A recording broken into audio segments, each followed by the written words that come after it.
Hello, DSC, and I'd like to welcome you to our next lesson in grade 9 English. Today we're going to be learning about proper opinion writing, and we're going to learn how to write a proper opinion response for short writing tasks that are going to be found on the grade 10 literacy test, which is a test that all grade 10s have to take. It's unsure about whether this literacy test will happen this year or next year due to the pandemic.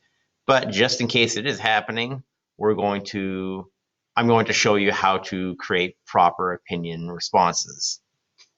So an opinion is just a belief about something, and everyone can have opinions. They are separate from facts. Facts is stating something that is true. 2 plus 2 is 4. That's not an opinion, that's just reality. You have 2 things, add another 2 things, you're going to have 4 things. An opinion is just a belief or an idea about something. And there's good and bad ways about expressing your opinions. A bad one simply expresses your opinion and doesn't give us support. No, this sucks, that sucks, and nothing else. Well, if you're going to tell me that something sucks, please tell me why it sucks, why you didn't like it, or why you think something else is better. And the key to that is this word right here, because. The movie sucked because the plot was poorly written and almost non-existent, the acting and dialogue were laughably bad, and the special effects looked quite outdated. There you go. You gave me 3 solid reasons for why that movie, whatever movie you're talking about, sucks. But simply just saying it sucked, that doesn't tell me as a reader anything. So now I'm just going to go through today's lesson on proper opinion writing. First, I'd like you to just do some grammar warm-up on quill.org. So go on to Quill, select the activities, and just choose whatever activities you want to focus on today.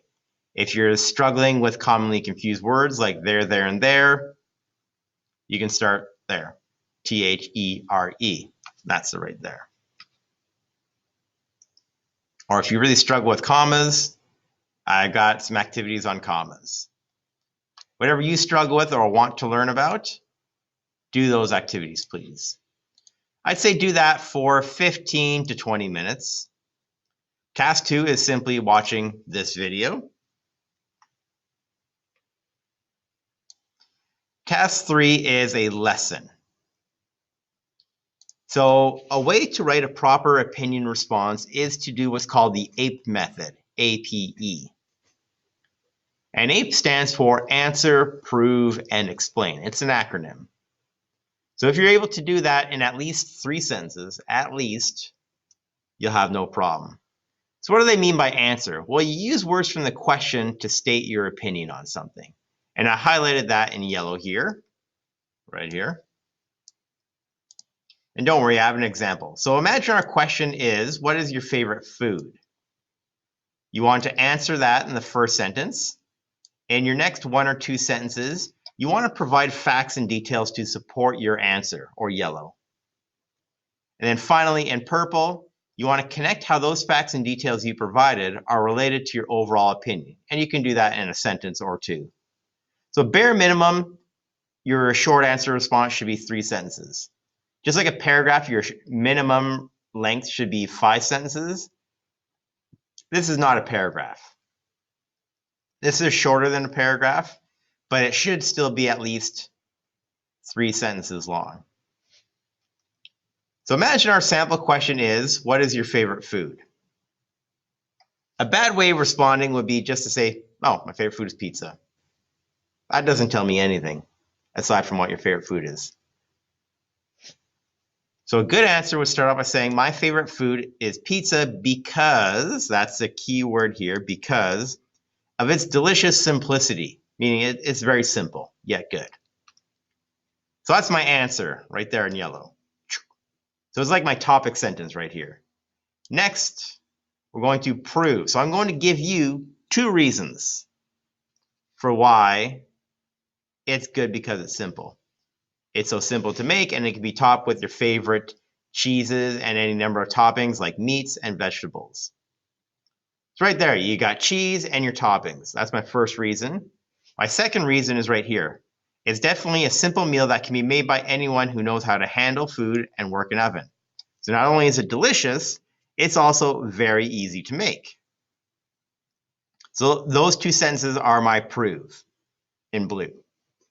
Even though pizza is quite easy to make, its combination of warm melted cheese and fresh ingredients make it the ideal meal for me. So I explained why being easy to make is a good thing, or my favorite. So I talk about it's easy to make, the ingredients, and why it's ideal for me. So I have actually 4 sentences there. Your minimum should be 3. But I did in 4, I used 2 sentences to prove. And there's nothing wrong with doing that. If you need to add an extra sentence, feel free to.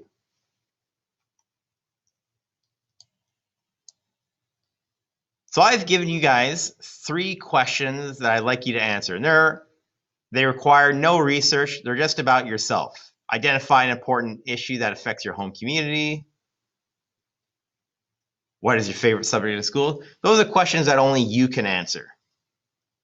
But I want to show you how it'll be marked because this is how the actual literacy test is marked. It's marked using a rubric. So you get 30 marks for what's called topic development. If you leave it blank, you get a 0.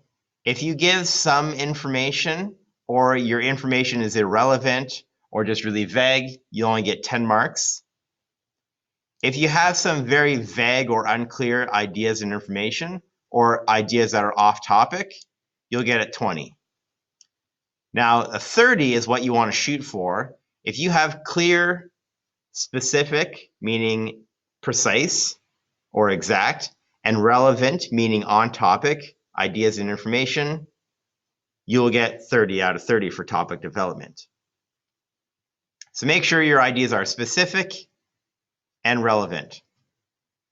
So that's by giving examples and then connecting the ideas to the topic that you're talking about. You also get 20 marks for use of conventions. So that's spelling, grammar, punctuation, sentence structure. If you have a lot of errors and they prevent me from reading what you've written, you'll get a 10. If you have some errors, but they don't really distract from me understanding what you've written, you'll get a 20. So a perfect score will get a code 30 and a code 20 for 50 marks in total. So that's why today's assignment is worth 150 marks. Each short answer is worth 50 marks, and there's 3 of them in total. So 3 times 50 is 150.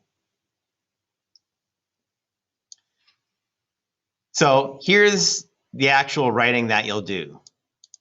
Respond to the following 3 questions in short answers of 3 to 5 sentences in length.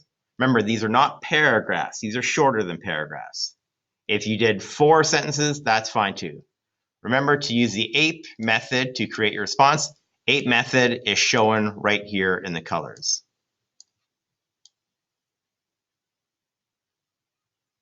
Now, perfect score and response will get a code 30. You use specific and relevant details. And if the errors you have don't distract from me understanding what you've written, then you'll get a code 20 as well.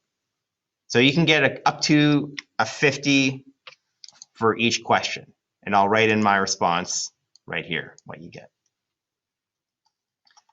So basically today's assignment is only answering 3 questions, but please use this method.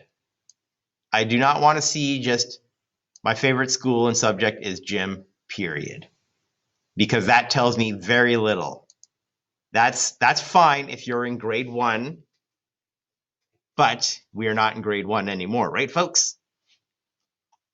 So if you have any questions, I'll be online, or you can contact me on the stream or through Gmail. And just want to say good luck and have a great day, folks. Bye.